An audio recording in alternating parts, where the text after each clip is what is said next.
Bien. Entonces, vamos a entrar a lo que es la parte patológica, o sea, las pruebas que se utilizan en hepatología. No son muchas, pero quiero aclararles que se suma esto a otras pruebas que se puedan hacer. Por ejemplo, si hay ictericia en la persona, se hace en bilirrubina, se hacen creatinina, se hacen glucosas, electrolitos, sumado a toda esta situación. Cuando hablamos de las enzimas hepáticas, las pruebas que más se realizan, las elementales, son las transaminasas. Las pueden hacer también la AST, la ALT, porque lo mismo uno que la otra tiene afinidad hepática.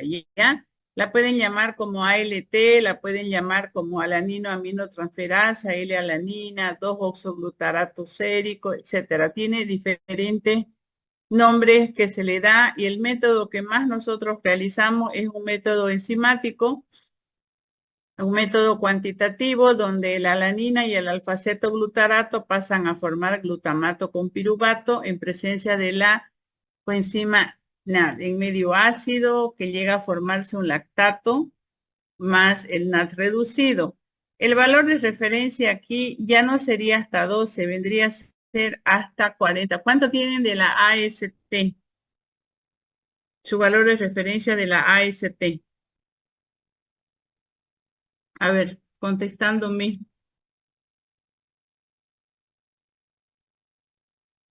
Nada, se fueron de clase. ¿Mm? ¿Cuánto tiene de concentración la AST?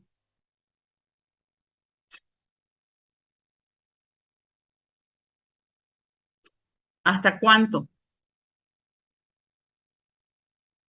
El valor de referencia, doctora, Ujú. es de Cuando yo 5 digo, o treinta y sí, ocho. pues cuando yo digo valor de concentración, es el valor de referencia, ¿ya? Cuando en el examen se les diga, calcule la concentración final de la AST, es cuánto da de valor esa AST. Bueno, ¿de cuánto a cuánto, niña? 5 a 38 U Sí, sobre litro. inclusive puede decirse hasta 40 en algunos métodos, ¿ya? Bien, hiperalanino aminotransferasa se llama cuando el valor se encuentra elevado en sangre. Se eleva en todos los casos terminales gástricos, digestivos, pero fíjense, se eleva en los problemas cardíacos, pero también se viene a elevar en los procesos hepáticos. Miren, éstasis hepática, ictericia parenquimatosa, hepatitis crónica. Ahora nosotros lo estamos viendo aferrado a la parte hepática, pero miren aquí, hay médicos que se lo van a pedir en la parte cardíaca también, ¿ya? La fosfatasa alcalina es la FAL-C, se localiza en las membranas de la célula, está presente en varios tejidos, pero la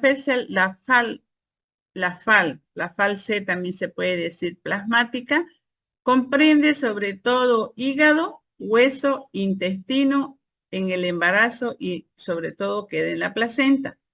Hígado, hueso, intestino y placenta, ¿sí? Esta se encarga de transferir grupos fosfatos formando un alcohol y un nuevo compuesto fosfato. Cuando el aceptor del fosfato es el agua, se forma ortopirofosfato. Esta requiere de iones magnesio y de iones zinc para que sea estable y tenga una máxima actividad. Será inhibida por el calcio y el fosfato inorgánico. Puede ser que en el organismo de la persona pueda contener concentraciones altas de calcio y de fosfato. Eso puede interferir en la reacción. No sucede siempre, pero puede suceder, ¿ya? Tenemos el método de Shinohara de 2 puntos. Esta reacción la podemos hacer también espectrofotométrica. Un minutito, por favor, ¿ya? Hola, buen día. Ya, ¿cuál es?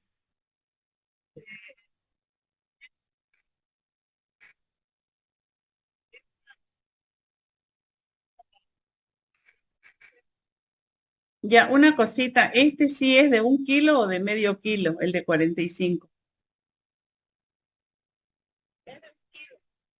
¿Seguro? Ya, listo. Prefiero yo, yo te voy a,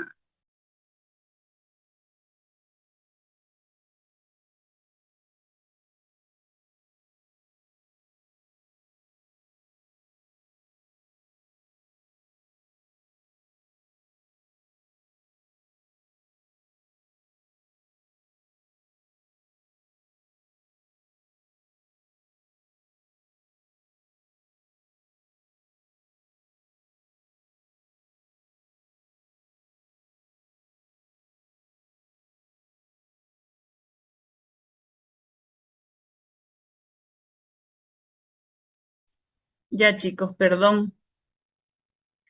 Entonces, el principal sustrato que tiene es el betaglicerofosfato, que mide la liberación de fosfato inorgánico luego de 1 hora de incubación. También se puede hacer cinético, también se puede hacer, este es uno de las pocas enzimas que se puede hacer por espectrofotometría, usada en todos los líquidos biológicos.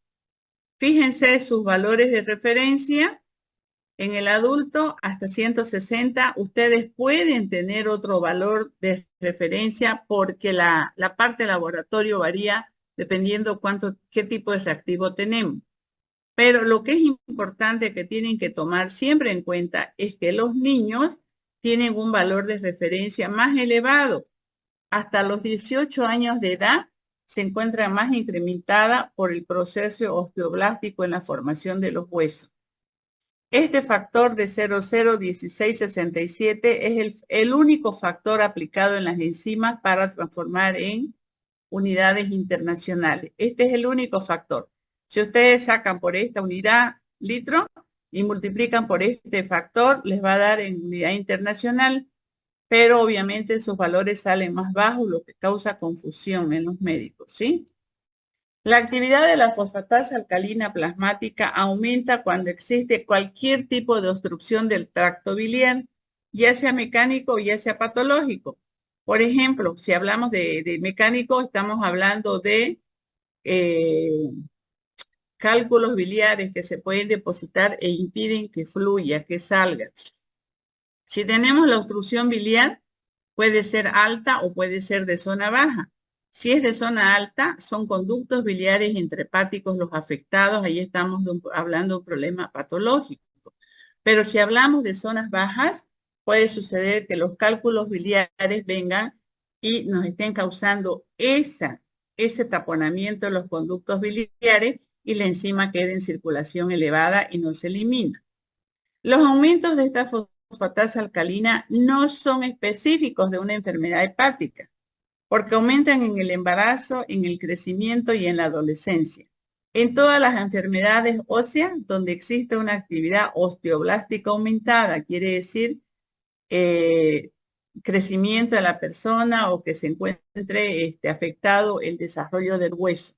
También se puede elevar en la enfermedad de Hodgkin, hiperparatiroidismo, raquitismo, neoplasia, cirrosis, etc. O sea, cuando ustedes hacen una determinación analítica, no solamente van a utilizar gamma-glutamil, fosfatasa alcalina, transaminasas, pueden que les pidan las tres. Si hablamos de la gamma-glutamil o la GGT, este es microsomal, se encarga de regular el transporte de aminoácidos a través de la membrana celular y cataliza las transferencias de los grupos glutamilo desde el glutatión hasta formar un aminoácido libre. Esta enzima se encuentra en el riñón, hígado, vesícula, páncreas, vaso, cerebro. Fíjense, tiene varios lugares de donde nace.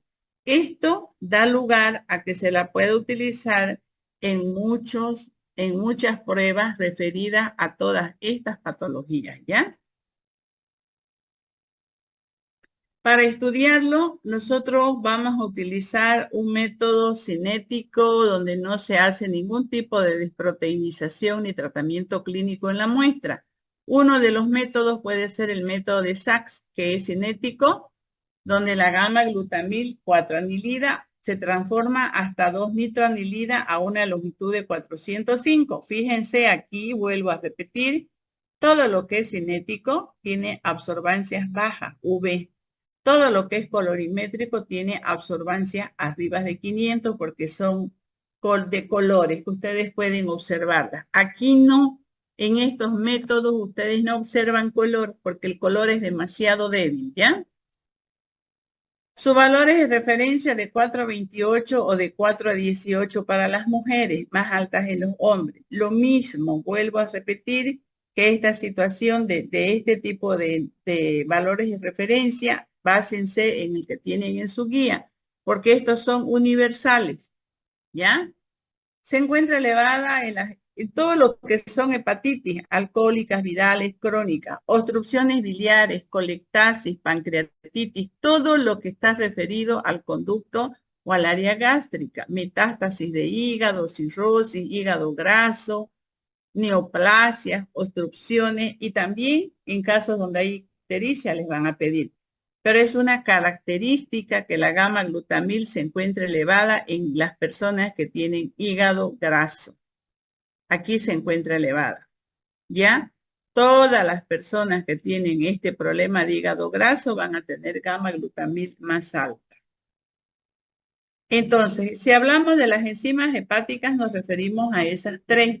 Pero si hablamos de las pancreáticas, ahí entramos exclusivamente a dos tipos de enzimas. Pero eso no quiere decir que no puedan hacer enzimas hepáticas más glucosa, más creatinina, cuando ya el cuadro de la amilasa de la pancreatitis está declarado, ¿ya? La amilasa, entonces, es una enzima de origen pancreático y a la vez es salival, que se encuentra en saliva. Tiene una característica muy importante. Tiene un pequeño tamaño, lo que hace que desaparezca rápido del suero. O sea, su vida es muy lábil. Pero tiene la particularidad que al desaparecer del suero la encontramos en orina hasta dentro de 3 horas. Quiere decir que si la persona retiene en vejiga orina 2 a 3 horas, después de unos 2 días de que se ha encontrado la amilasa alta, la vamos a encontrar en orina alta y va disminuyendo en orina, en suero. Pero la patología no se ha revertido. La patología pancreática continúa. Simplemente la encontramos en orina por esta razón. También se puede encontrar en situaciones llamadas macroamilasemia, donde nosotros le encontramos alta en plasma y no la vamos a encontrar en orina elevada, porque aquí surge una situación rara, hereditaria, que se produce porque se une la amilasa con las inmunoglobulinas y por lo tanto no se le elimina y continúa alta en sangre. Pero este es simplemente en este tipo de patologías llamada macroamilasemia. En el resto de las patologías, ustedes van a encontrarla en orina. Y vuelvo a repetir, es la única enzima que ustedes pueden hacer su determinación analítica entre 2 y 3 horas en orina. No necesitan colectar orina 24 horas, simplemente conservarla en vejiga y hacer una sola micción a las 3 horas y la encuentran y ahí pueden hacer amilasuria. En la pancreatitis aguda, aquí es muy útil la amilasa. Cuando analizamos, vemos que el jugo pancreático sale de ese sistema canicular y se va a infiltrar en la cavidad del peritoneo, glándulas, mesocolo, debido a problemas de presión de permeabilidad capilar. Pero va a ser eliminada por los riñones, no se va a reabsorber, lo mismo que la creatinina no se reabsorbe. La cantidad de enzima o esa concentración de amilasa que tienen en suero representa la cantidad que está circulando y que la que desalojan los riñones. Y los valores altos disminuyen en pocos días. Estas isoenzimas que están presentes en este tipo de enzimas pancreáticas son dos. Las isoenzimas son más eficaces, que es la pancreática y la salival. O sea, si ustedes consideran la salival y están haciendo con un pipeteo de boca, una pipeta y soplan el final del reactivo, ustedes están pasando parte de la enzima pancreática que ustedes tienen en saliva a la determinación. Por ello, nunca se debe soplar la pipeta. Si van a pipetear, supónganse que no tienen una propipeta y que necesitan pipetear 5 ml, entonces carguen 6, colocan 5 y ese uno que les sobra lo descartan en la pipeta. No lo pueden soplar, ¿ya? Porque si no les va a salir alto. Tenemos el método iodométrico que se les ha explicado para degradar el almidón a través de la amilasa, porque se produce una reacción de yodo con almidón. Hay una reducción del producto yodo-almidón inversamente relacionado con la concentración de amilasa. Por lo tanto, esta reacción iodométrica no sigue la ley de Beer, es la única reacción colorimétrica que no sigue la ley de Beer. O sea, no es directamente proporcional a su concentración, es inversamente proporcional, lo que quiere decir que una amilasa alta en sangre me tiene que dar una absorbancia baja, porque mide aquello que no degradó del almidón. Después tenemos los valores de referencia, la podemos encontrar normalmente hasta 120 unidades amilolíticas por decilitro, en orina hasta 260, en la pancreatitis aguda puede subir hasta 1200, en la pancreatitis crónica hasta 200 o 300. Fíjense la diferencia, ¿cuál es principalmente? Que la pancreatitis crónica, al tener cronicidad el páncreas, ya no elimina esta enzima. Por lo tanto, este método ya no la detecta, solamente detecta casos de pancreatitis aguda. Entonces, cuando nos dicen una pancreatitis hemorrágica, por ejemplo, que le hagamos una amilasa, no esperemos encontrar resultados altos. ¿Por qué? Porque el páncreas está necrosado y no elimina la enzima a la circulación, no la capta y este método. La podemos también encontrar en las paperas, que le da a los varones hasta 350, 750 veces. Y este factor de conversión sigue siendo el mismo para todas las enzimas. Cuando sube la amilasa, se presenta en los casos de las pancreatitis aguda, afecciones crónicas del páncreas, ulcus perforado, colecistitis, traumas de páncreas, parotiditis, infecciones tóxicas, inyecciones de morfina, son los casos en que se eleva, pero fíjense en la pancreatitis aguda. Y ahorita vamos a ver una diferencia con la lipasa. Cuando disminuye en necrosis fulminante del páncreas, fíjense, aquí no llega a elevarse, ¿no? En las neumonías, mongolismo, diabetes, anasarca, encontramos una hipoamilasemia, o sea, concentraciones bajas. Tenemos otra enzima que es la lipasa, que es triacilglicerol acilhidrolasa. Es un método útil para determinar también pancreatitis. Estas lipasas son enzimas que son responsables de hidrolizar triglicéridos, o sea, los triacilgliceroles, que contienen ácidos grasos de cadena larga. Prácticamente utiliza la misma reacción que los triglicéridos. Actúa sobre la unión éster entre el glicerol y el ácido graso que tiene cadena larga. Va a liberar 2 moléculas de ácidos grasos y una de beta monoglicerol. Aquí tenemos, y luego se tiene que venir reacciones de titulaciones de estos ácidos grasos. Puede ser con hidróxido o después medir la liberación con un pHímetro, pero podemos utilizar ya los métodos más complejos donde esta reacción de titulación con hidróxido o con pHímetro, ya directamente el método la saca, pero por turbidimetría. Esta es la situación que no es tan apta para usarla en cualquier espectrofotómetro porque la reacción produce una turbidez y el espectrofotómetro no la lee fácilmente, pero sí se la puede hacer por método cinético, ¿ya? O sea, igual se la puede usar. Entonces, cuando hacemos por colorimetría, podemos utilizar cationes, cobre, para ver cuánto se ha modificado el pH. Vuelvo a repetir, en algunos lugares se las hace por cinética, es más fácil de poderla determinar. Ya va a acabar. Valores de referencia hasta 200 unidades por litro, pero aquí está la diferencia. Fíjense, la lipasa produce resultados altos tanto en la pancreatitis aguda como en la crónica. Quiere decir que nosotros vamos a encontrar alta en cualquiera de las dos patologías.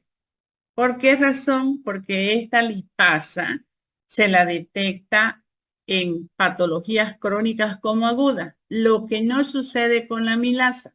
La milasa solo detecta efectiva en forma muy eficiente la pancreatitis aguda. En cambio, la lipemia, la lipasa en pancreatitis crónicas y agudas. Ya esto hace una ventaja de la prueba. Aquí, por ejemplo, con esta prueba podemos detectar el páncreas de cabeza, cáncer de cabeza de páncreas, porque es una pancreatitis crónica. Afecciones hepáticas, cirrosis, ictericia, y la hipo, embarazo, tuberculosis y diabetes sacarina. Entonces, ¿cuál es la ventaja de la lipasa? Voy a dejar de compartir y quiero que se pongan, por favor, en pantalla. La diferencia de la lipasa es que la lipasa es más sensible y específica y nos puede dar determinaciones, puede detectar los casos de cirrosis, de pancreatitis aguda como pancreatitis crónica, pero no es muy fácil encontrarla en los laboratorios. Solamente en aquellos laboratorios que sí tienen el área gástrica que trabaje con ellos, entonces sí pueden tener la reacción de la lipasa, ¿ya? Chicos, con esto nosotros hemos concluido el tema. Yo sé que están contentos y felices, pero déjenme decirles que si continuamos pasando virtual, lo mismo van a tener laboratorio y van a tener laboratorio y teoría virtual. ¿Ya? Lo mismo, o sea, no quiere decir que hemos concluido de pasar las clases, van a seguir pasando. Y así como están ahorita, 39 personas solamente deberían haber ingresado un poquito más. Son cerca de 48 personas, o sea, faltan 10. Es bueno que ingresen para la parte práctica, por favor, porque ahí van a hacer ejercicio, ¿ya? Ahora yo los largo ya. Váyanse a cocinar, a prepararse cosas ricas. Ya conmigo el contenido concluimos. Entonces nos vemos el día lunes con ustedes a las 2:15 para avanzar la parte de laboratorio. Pero yo creo que el lunes ya vamos a tener presencial. Si ya tenemos presencial, entonces entramos a hacer esa partecita que nos falta, ¿ya? Bien. Los dejo, que descansen. Gracias por participar. Pórtense boningo, ¿ya? Gracias, Nos doctora. vemos. Chao, Hasta luego, chao. doctora. Hasta luego. Chao, chao. Ay, Bueno, esperen, no doctora, se salgan todavía. Tengo que sacar foto antes que se corte.